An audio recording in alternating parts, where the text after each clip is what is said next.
पाहताय JB TV news.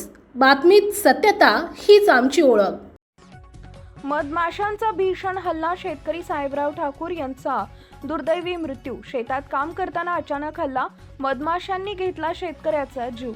Dhule तालुक्यातील बोरीसी इथं मधमाशांच्या अचानक झालेल्या हल्ल्यात एका शेतकऱ्याचा दुर्दैवी मृत्यू झाल्याची धक्कादायक घटना घडली आहे। या घटनेमुळे परिसरात हळहळ व्यक्त होत असून गावावर शोककळा पसरली आहे। मिळालेल्या माहितीनुसार बोरीस येथील शेतकरी साहेबराव एकनाथ ठाकूर हे आपल्या शेतात काम करत होते। त्यांच्या शेतात असलेल्या चिंचेच्या झाडावर मोठ्या मधमाशांचं पोळं होतं। दरम्यान त्या पोळ्याला काहीतरी धक्का लागल्यानं मधमाशा अचानक बिथरल्या आणि मोठ्या संख्येनं बाहेर पडत त्यांनी शेतात काम करत असलेल्या साहेबराव ठाकूर यांच्यावर हल्ला चढवला। अचानक झालेल्या या हल्ल्यात मधमाशांनी त्यांना अनेक ठिकाणी दंश केल्यानं ते गंभीर जखमी झाले। त्यानंतर त्यांना तातडीनं उपचारासाठी रुग्णालयात दाखल करण्यात आले, मात्र डॉक्टरांनी तपासणी केल्यानंतर त्यांना मृत घोषित केले। या दुर्दैवी घटनेमुळे बोरीस गावासह परिसरात शोककळा पसरली असून ठाकूर कुटुंबावर दुःखाचा डोंगर कोसळलाय।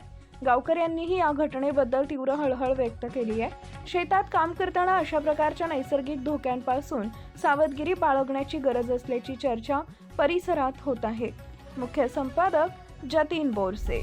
आपल्या परिसरातील महत्त्वाच्या बातम्या पाहण्यासाठी आजच आमच्या जेबी टीव्ही न्यूज चॅनलला YouTube वर सबस्क्राइब करा आणि बेल आयकॉन प्रेस करा।